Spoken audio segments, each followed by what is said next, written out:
Hey everyone, Longacres Finance here, and today I want to share with you a different option for generating passive monthly dividend income using high-yield bonds.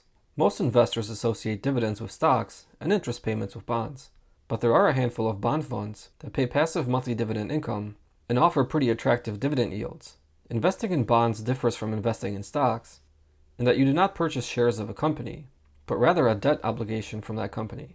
There are many different bonds to choose from, but today I want to focus on high-yield bonds, and more specifically, a subset of high-yield bonds called fallen angels. These bonds were once investment-grade bonds, but have been downgraded to non-investment-grade credit, also referred to as junk bonds. Fallen angels are typically large companies that run into financial trouble for one reason or another, but they can present a unique opportunity to investors. There are many large institutional investors that have specific mandates requiring them to invest only in investment-grade bonds, and when one of their holdings falls below investment grade, the institutional investor may be forced to sell that position.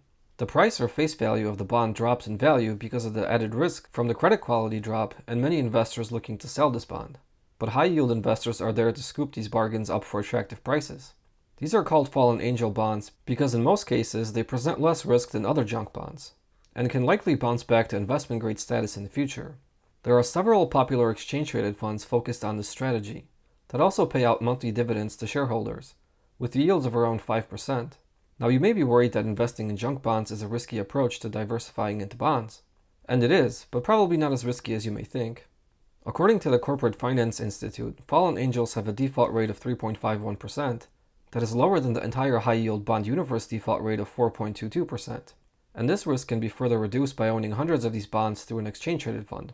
I will show you that these funds have also offered capital appreciation to investors, on top of a steady and consistent passive monthly dividend stream. The most popular fund in this space is the VanEck Vector's Fallen Angel High Yield Bond ETF, ticker symbol ANGL. The fund charges a 0.35% expense ratio and has over $4 billion in net assets. The fund has a 12-month distribution yield of 4.62% and an average coupon rate of 5.22%. This is the average interest rate of the bonds in the portfolio. And if the fund held all these bonds to maturity and there were no defaults, this is the interest rate return the portfolio would generate. Of course, there will probably be some defaults, and the fund manager may decide to sell some bonds prior to maturity if a good opportunity presents itself. It is still useful to know the average coupon rate of the portfolio. It gives you a sense of what the average interest payments will look like in the near-term future. Taking a quick look at the market updates from the fund, we can see the fund's index has consistently outperformed the broad high-yield index in a variety of market conditions, with outperformance in the 13 of the past 17 years. Long-term performance has been driven by buying new fallen angels at deep discounts, a higher quality tilt, and sector positioning. 2020 performance has been driven by record volume of new fallen angels. They expect further downgrade in 2021. However, as the pace slows, they expect the other drivers of performance to play an important role in returns going forward.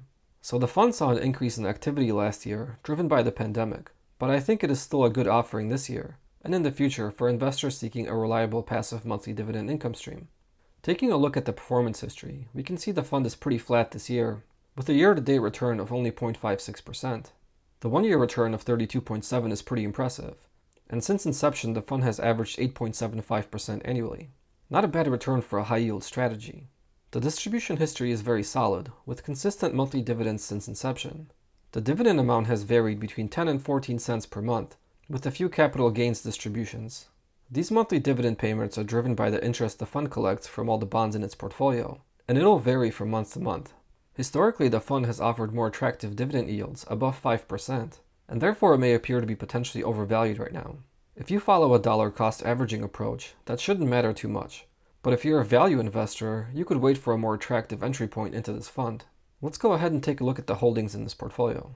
There are a total of 305 bonds in this portfolio, with some very familiar looking names here at the top. I can see this 11.5% bond from Carnival Corporation is the largest bond in the fund right now. Carnival was severely impacted by the pandemic last year, and as a result, its credit quality dropped. But the company has recently announced that they expect to resume operations later this year. I also see Sprint, Kraft Heinz, and Royal Caribbean in the top 10 holdings as very familiar and large companies. I'll leave a link to this website in the description below if you'd like to scroll through all the bonds in this portfolio yourself. Let's jump over to the portfolio analytics.